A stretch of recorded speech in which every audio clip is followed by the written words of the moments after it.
Let's start practice at 5. Question number 1.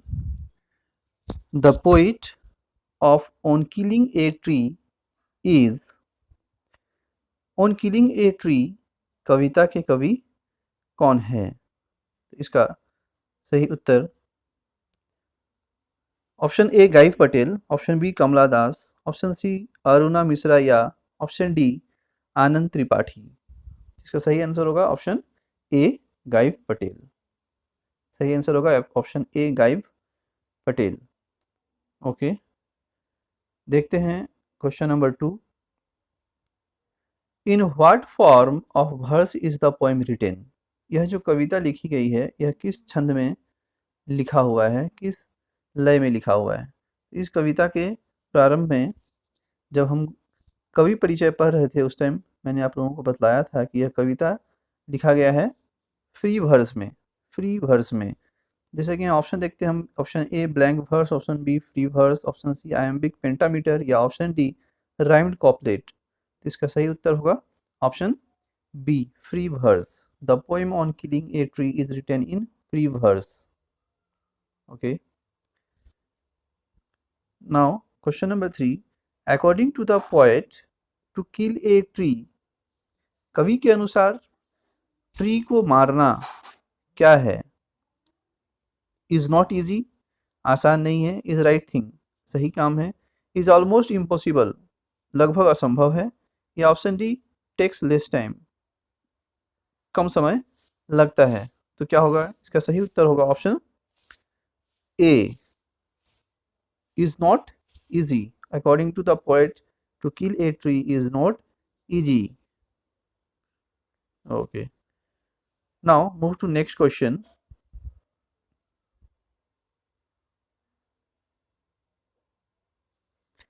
Question number 4।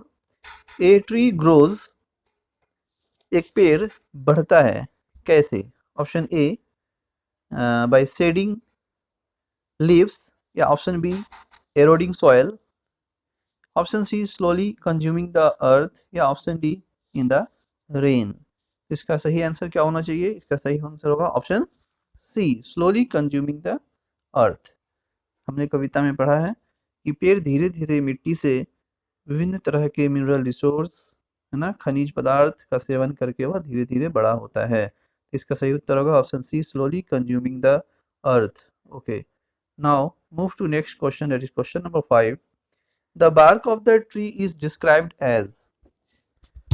On killing a tree कविता में पेड़ की छाल को क्या कहकर संबोधित किया गया है? ब्राइट, चमकीला, लेप्रस, धब्बेदार, ऑप्शन सी थिक, मोटा या ऑप्शन डी स्मूथ, चिकना। इसका सही उत्तर क्या होगा? इसका सही उत्तर होगा ऑप्शन बी लेप्रस, है ना। कविता में हमने पढ़ा कि बार्क को लेप्रस कहा गया है, छाल को लेप्रस या धब्बेदार, दागदार कहा गया है। Okay, now move to next question, question number 6। The bark of the tree is described as leprous because, पेड़ के छाल को लेप्रस क्यों कहा गया है? Option A it is soft and smooth, option B it is wounded by the knife, option C it is rough and has marks या option D it is glossy and shining. तो पेड़ की छाल को लेप्रस क्यों कहा गया है? इसका सही उत्तर होगा because it is rough and has marks, मतलब ऑप्शन सी इसका सही उत्तर है। It is rough and has marks.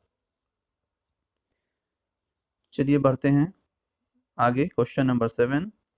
The bleeding bark of the tree will, पेड़ का जो ब्लीडिंग बार्क है वह क्या होगा? Worn out, option B die, option C heal, option D be used as medicine. देखिए स्टूडेंट्स, एक बात ध्यान देने योग्य है कि हमें जो भी क्वेश्चन का आंसर हम देंगे वो हमारा कविता के अनुसार होना चाहिए। हमें अपने किसी ज्ञान को नहीं लगाना है। कविता के अनुसार the bleeding bark of the tree will heal, option C is the right answer. Okay, now question number 8। The green twigs of the green twigs that rise from close to the ground are, पेड़ को काटने के बाद जब जमीन से थोड़ा ऊपर हम पेड़ के हिस्सा को छोड़ देते हैं और वहां से जो ग्रीन ट्विग्स निकलता है वह कैसा होता है? Option A straight, B crooked, C crinkled या ऑप्शन डी कर्ल्ड। तो according to the poet, the twigs that rise from the close to the ground are curled. So the right answer is option D, curled. Okay. Now next question, that is question number 9. What must be pulled out to kill a tree? एक पेड़ को मारने के लिए हमें क्या खींच लेना चाहिए? ब्रांचेस, पेड़ की टहनियों को, या ट्रंक, ऑप्शन सी रूट या option D leaves. As we are well aware of this, that the answer is root, है ना। पेड़ को मारने के लिए उसके जड़ को मिट्टी से खींच लेना पड़ता है। क्वेश्चन 9 का आंसर होगा option C root. Question number 10, the strength of the tree gets exposed when it is, पेड़ की शक्तियां नष्ट हो जाती हैं कब? When chopped, option B hacked, option C stabbed या ऑप्शन डी अपरूटेड। इसका सही उत्तर क्या होगा? When uprooted. So the answer will be option D, uprooted. Now next question, question number 11. The root is, पेड़ का जड़ कैसा है? A pale and wet, पीला और गीला, ऑप्शन बी ग्रीन हरा, option C wet and white, गीला और सफ़ेद, ऑप्शन डी येलोइस, पीले रंग का। तो इसका सही उत्तर क्या होगा? जड़, पेड़ का जड़ जो है वह भीगा और सफेद है, मतलब option C wet and white. Option C is the right answer. Okay, now move to next question, question number 12. The most sensitive part of the tree is, पेड़ का सबसे संवेदनशील भाग कौन सा है? Option A bough, option B leaf, option C bark या option D root. तो कविता में हमने पढ़ा कि पेड़ का सबसे संवेदनशील हिस्सा है उसकी जड़ें। So the answer D, root is the right answer. The most sensitive part of the tree is root. Okay. Question number 13. The root needs to be pulled out of the, जड़ को निकाल लेने की जरूरत होती है कहाँ से? From the farm soil, option A farm soil, option B anchoring earth, option C farm अर्थ या ऑप्शन डी अंडरग्राउंड। इसका सही आंसर होगा option B anchoring earth. Anchoring earth is the right answer. Now question number 14. In the sun the tree, धूप में पेड़ को क्या किया जाता है? ऑप्शन ए गेट्स सॉफ्टन, नरम हो जाता है, ऑप्शन बी गेट्स हार्डन, कड़ा हो जाता है, टर्न्स येलो, पीला हो जाता है, या फिर टर्न्स वाइट, सफ़ेद हो जाता है। तो धूप में सुखाने पर ये क्या हो जाता है? It gets hardened. Yes, gets hardened, option B is the right answer. Now question number 15.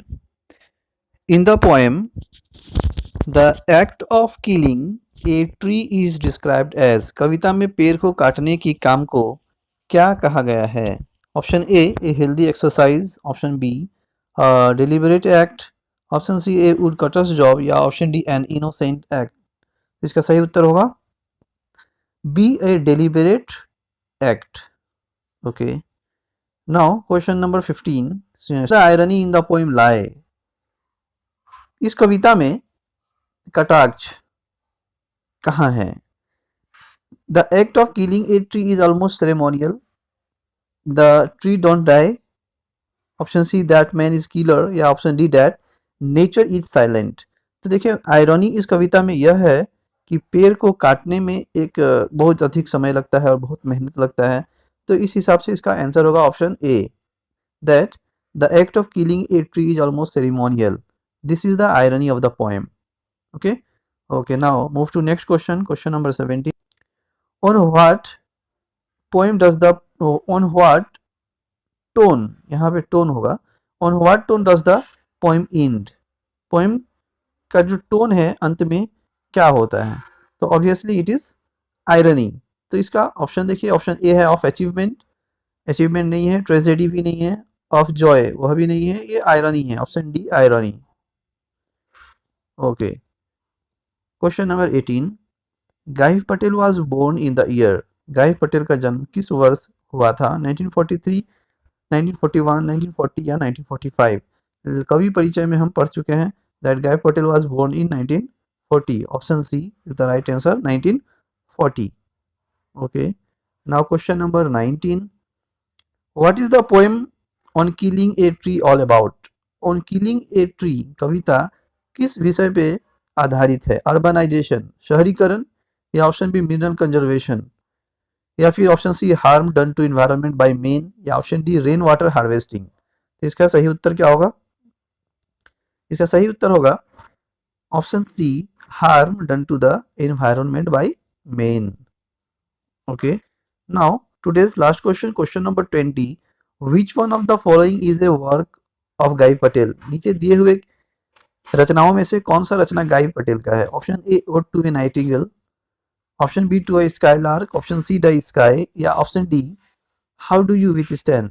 तो यहाँ जो ऑप्शन डी में दिया हुआ है how do you withstand is it is the work of Gieve Patel, so the right answer is option D, how do you withstand. Okay, so the practice set is over. Thank you very much.